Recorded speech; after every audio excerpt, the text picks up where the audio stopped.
La question de l'utilisation du CPU ou du GPU lors des rendus est une question assez épineuse, car ces dernières années, la limite entre les deux est devenue plus floue. Pour rappel, le CPU, c'est le processeur de ton ordinateur, c'est-à-dire le cerveau central, alors que le GPU est le processeur de ta carte graphique. En soi, le CPU, ces dernières années, a augmenté de puissance de façon assez phénoménale en augmentant le nombre de transistors. Le problème, c'est que les transistors ne sont pas tous dédiés à l'activité que tu fais actuellement, c'est-à-dire de la 3D. Il va s'occuper de plein d'autres activités en même temps. Alors que le GPU, lui, se concentre sur tout ce qui est graphique, c'est-à-dire la gestion de la vidéo, les formes, les couleurs, les pixels. Ce qui fait du CPU un 4x4 et le GPU une voiture de course qui va droit au but. Cependant, le GPU peut avoir quelques soucis en ne prenant pas en compte certaines fonctionnalités ou en ayant des problèmes de debugging sur les textures ou sur les lumières. Donc, il peut ne pas prendre toute ta scène en compte convenablement. Pour pallier ce problème tout en gardant la puissance du GPU, c'est-à-dire le mode voiture de course, Véret a muni les réglages d'un mode hybride qui permet et d'être en GPU et d'être en CPU. Pour choisir les réglages CPU, GPU ou hybride, il faut que tu rentres dans le Render Setup.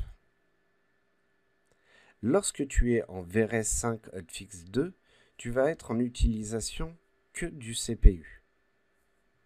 Pour passer en GPU ou en hybride, tu vas cliquer ici sur le renderer et choisir VRS GPU 5. Tu vas alors rentrer dans les performances.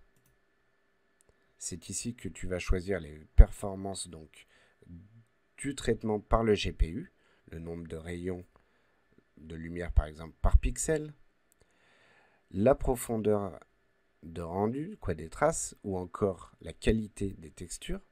Toi, ce qui va t'intéresser ici, c'est le VRay GPU Render Device Select, qui va te permettre de voir déjà l'engine qui est utilisé, CUDA ou RTX. Et en mode CUDA, tu vas pouvoir par exemple choisir et le GPU et le CPU. Ainsi, l'un va compenser l'autre et donc ils vont fonctionner en duo. C'est ce réglage plutôt qui va être le plus performant. Pour preuve, j'ai fait une capture d'écran d'une page de Chaos Group qui est dite Véret, où ils ont testé sur une même scène les différents modes. On peut voir par exemple sur la première GPU plus CPU 4 minutes 27, GPU 5 minutes, CPU 26 minutes. Sur la deuxième, on a des résultats assez similaires.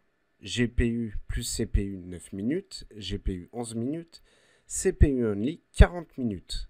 Donc on voit qu'en termes de rendu, le GPU est plus performant, mais comme je le disais, il ne prend pas forcément tout en compte ou peut poser des problèmes de debugging, ce qui fait que le GPU et CPU est la meilleure méthode.